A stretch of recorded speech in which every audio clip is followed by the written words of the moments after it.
Nicolas Tesla کو آج دنیا الیکٹریسٹی جنریشن کے حوالے سے جانتی ہے، لیکن انہوں نے کئی ایسی خوفناک انوینشنز بھی کی تھی جن کے بارے میں یقین لانا کافی مشکل ہے۔ 1896 میں انہوں نے غلطی سے ایک ارتھ کوئک جنریٹر بنا ڈالا تھا جس کی سائز اتنی کہ وہ پاکٹ میں بھی فٹ آ سکتا تھا اور نقصان اتنا کہ بڑی سے بڑی بلڈنگ کو بھی ہلا دیتا تھا۔ اس ڈیوائس کو انہوں نے اپنی لیبارٹری میں ٹیسٹ کیا تو پڑوسیوں کو لگا کہ ارتھ کوئک آ گیا ہے اور وہ ڈر کے مارے باہر آ گئے۔ پھر ٹیسلا وہ ڈیوائس لے کر کسی انڈر کنسٹرکشن بلڈنگ کی تلاش میں نکل پڑے۔ راستے میں انہیں ایک 10 منزلہ بلڈنگ نظر آئی جس میں ورکرز کام کر رہے تھے۔ انہوں نے یہ ڈیوائس اس بلڈنگ کے اسٹیل فریم پہ لگا دی۔ تھوڑی ہی دیر بعد اوپر سے ورکرز گھبراتے اور بھاگتے ہوئے نیچے اترے کہ جیسے کوئی ارتھ کوئک آ رہا ہو۔ پولیس کو بلوا لیا گیا، لیکن ٹیسلا نے کسی کو بتائے بغیر اپنی ڈیوائس واپس جیب میں ڈالی اور وہاں سے نکل گئے۔ ان کا کہنا تھا کہ تھوڑی دیر اور اگر یہ ڈیوائس وہاں لگی رہتی تو پوری بلڈنگ سمی بوس ہو جاتی۔ یہ بات انہوں نے خود ایک انٹرویو میں قبول کی تھی۔ پر سوال یہ ہے کہ پاکٹ کی سائز جتنی ڈیوائس ارتھ کوئک کیسے لا سکتی ہے؟ اصل میں نکولا ٹیسلا یہ ڈیوائس بنانا ہی نہیں چاہتے تھے، بلکہ وہ تو ایک ایسے پروجیکٹ پہ کام کر رہے تھے جو ایک جگہ سے دوسری جگہ انرجی ٹرانسفر کر پائے گی، وہ بھی بغیر تار کے اور بغیر کسی خرچے کے۔ ان کی زندگی کا زیادہ تر حصہ فریکوینسیز اور وائبریشنز کو اسٹڈی کرنے میں گزرا تھا۔ وہ اس فیلڈ میں وہ کچھ بھی دیکھ اور سمجھ سکتے تھے جس کو ان کے بعد کوئی بھی اس انداز میں دیکھ یا سمجھ نہیں پایا۔ ان کا آئیڈیا تھا کہ وہ ایک ڈیوائس کے ذریعے ایک خاص فریکوینسی کی وائبریشن پیدا کر کے اس کو زمین میں ڈالیں گے۔ یہ وائبریشنز زمین میں موجود پتھروں سے ہوتی ہوئی کسی دوسری جگہ پر پڑی ریسیونگ ڈیوائس سے کیچ کروائی جائیں گی، جو اس فریکوینسی کو ڈیکوڈ کر کے انرجی یا پھر الیکٹریکل کرنٹ میں کنورٹ کرے گی، ٹھیک اسی طرح جیسے کوئی ساؤنڈ انرجی ویوز کی صورت میں ٹریول کرتی ہے۔ ہماری دنیا ہر وقت ایک خاص فریکوینسی پہ وائبریٹ کرتی ہے۔ یہ فریکوینسی 7.83 ہرٹز سے لے کر 33.8 ہرٹز تک ویری کرتی ہے۔ ٹیسلا کا کہنا تھا کہ اگر وہ اس چھوٹی سی ڈیوائس کو ارتھ کی وائبریشن پہ سیٹ کر دیں تو پوری دنیا میں تباہ کن زلزلہ بھی آ سکتا ہے۔ لوگ ان کی یہ باتیں سن کر مذاق بنایا کرتے تھے، لیکن پھر آخر وہ دن آ ہی گیا جب دنیا نے نکولا ٹیسلا کو حقیقت میں سیریس لینا شروع کیا۔ ناظرین، ہماری روزمرہ کی زندگی میں شاید ہی کوئی ایسی چیز ہے جس کے پیچھے نکولا ٹیسلا کا ہاتھ نہیں۔ الیکٹریسٹی سے لے کر دنیا کے کسی بھی کونے میں بیٹھے فون پر بات کرنے تک، ان سب میں نکولا ٹیسلا کا بہت بڑا ہاتھ رہا ہے۔ ان سے پہلے الیکٹریسٹی کو ایک جگہ سے دوسری جگہ پہنچانا بہت مشکل ہوا کرتا تھا، حتیٰ کہ صرف چند میٹرز تک الیکٹریسٹی کو پہنچایا جا سکتا تھا اور اس میں بھی صرف ایک چھوٹے بلب سے زیادہ نہیں چلتا تھا۔ لیکن ٹیسلا نے آلٹرنیٹنگ کرنٹ ایجاد کر کے پوری دنیا کے سامنے اپنی قابلیت کو ثابت کیا۔ ان کی زندگی میں یہی وہ پوائنٹ تھا جب لوگوں نے ان کو سیریس لینا شروع کیا، کیونکہ اب وہی الیکٹریسٹی جو پہلے ڈائریکٹ کرنٹ کی فارم میں صرف چند میٹرز دور تک پہنچائی جا سکتی تھی، اس کو اے سی پاور میں کنورٹ کر کے اب ہزاروں میل دور فیکٹریز اور انڈسٹریز میں بھی پہنچایا جانے لگا۔ اس کے علاوہ Tesla hydro electric power system کے بھی انوینٹر تھے، جس سے آج امریکہ اپنے ایکسپیریمنٹس کولوراڈو میں شروع کر دیے اور وہاں ایک نیا 180 فیٹ لمبا ٹاور کھڑا کیا جس میں ضرورت سے زیادہ پیسے لگ گئے۔ ٹیسلا کا ماننا تھا کہ وہ اس ٹاور کی مدد سے اب پوری دنیا میں وائرلیس الیکٹریسٹی بھیج سکیں گے، اور وہ بھی ارتھ کی نیچرل وائبریشنز کو استعمال کر کے۔ جے پی مورگن، جنہوں نے ٹیسلا کے اس پروجیکٹ کو فنڈ کیا تھا، وہ اس دوران الیکٹرک وائرز اور اس کی انسولیشن بنانے والی فیکٹریز میں بھی بہت بڑے انویسٹر تھے۔ اس کے علاوہ امریکہ میں کئی کاپر مائنز کے پیچھے بھی جے پی مورگن کا ہی ہاتھ تھا۔ ان کو شاید معلوم پڑ چکا تھا کہ ٹیسلا اپنے ایکسپیریمنٹ میں کامیاب ہو گئے ہیں، اور اگر ایسا ہو گیا تو یہ چیز ان کے الیکٹرک وائرز کے بزنس کو خاصا نقصان پہنچا سکتی ہے۔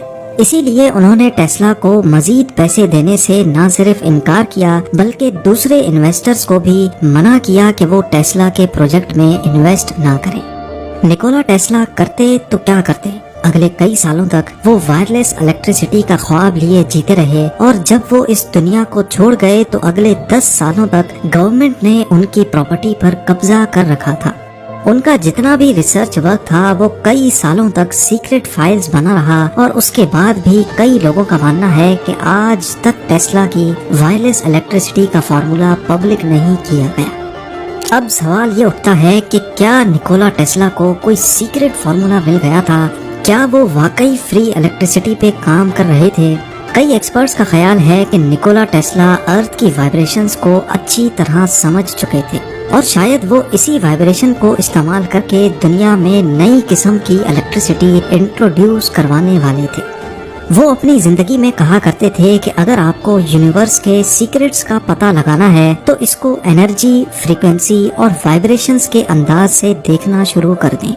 شاید وہ سچے تھے، کیونکہ ان کی موت کے بعد سائنسدانوں نے فریکوینسی اور وائبریشنز پر ریسرچ شروع کی تو وہ یہ دیکھ کر حیران رہ گئے کہ دنیا کی ایک ایک چیز اپنی خاص فریکوینسی پہ وائبریٹ کر رہی ہے۔ ایک چیز کی فریکوینسی کو سمجھ کر دور پڑی دوسری چیز تک واقعی میں نہ صرف انرجی ٹرانسفر کی جا سکتی ہے بلکہ اس کو کنٹرول بھی کیا جا سکتا ہے۔ مثال کے طور پہ یہ دو فوکس دیکھیں جن کا فزیکلی آپس میں کوئی کنیکشن نہیں ہے، ان دونوں کی فریکوینسی سیم ہے، یعنی ان کو ایک بار ٹیپ کرنے سے ایک سیکنڈ میں یہ 440 مرتبہ وائبریٹ کرتے ہیں۔ پر حیرت کی بات یہ ہے کہ کسی ایک فوک کو ٹیپ کرنے سے دوسرا فوک اپنے آپ وائبریٹ کرنے لگتا ہے۔ If I tap this fork, putting little pulses of energy into it, the second fork will also vibrate in sympathy. Nicolas Tesla جس وائرلیس انرجی ٹرانسفر کی بات کر رہے تھے وہ شاید کچھ اس طرح کی تھی۔ شاید ان کو کوئی سیکرٹ فریکوینسی معلوم پڑ چکی تھی، لیکن ان ڈاکیومنٹس کو آج تک سامنے نہیں لایا گیا۔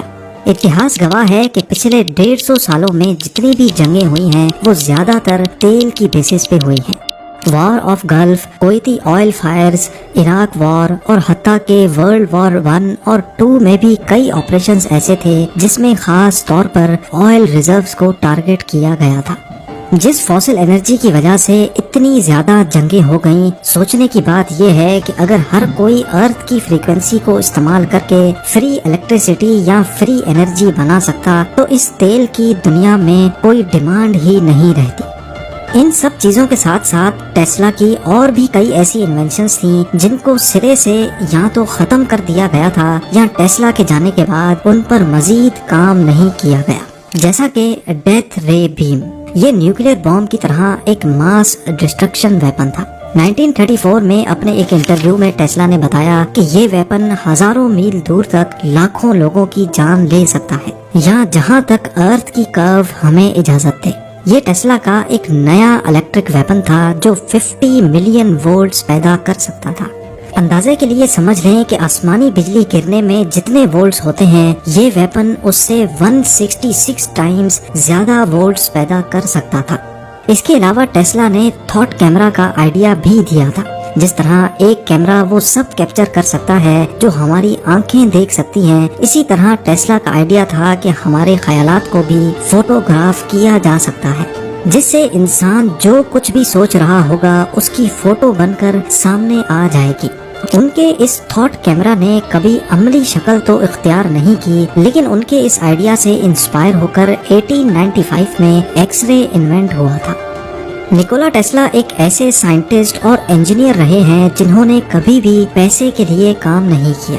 وہ چاہتے تو شاید اپنی انوینشن سے بہت پیسہ کما سکتے تھے، دوسروں کی طرح اپنے پیٹنٹس کو کیش بھی کر سکتے تھے، لیکن جب ان کی موت ہوئی تو ان کے پاس اتنے پیسے بھی نہیں تھے جس سے ان کے ہوٹل بل کو کلیئر کروایا جا سکے۔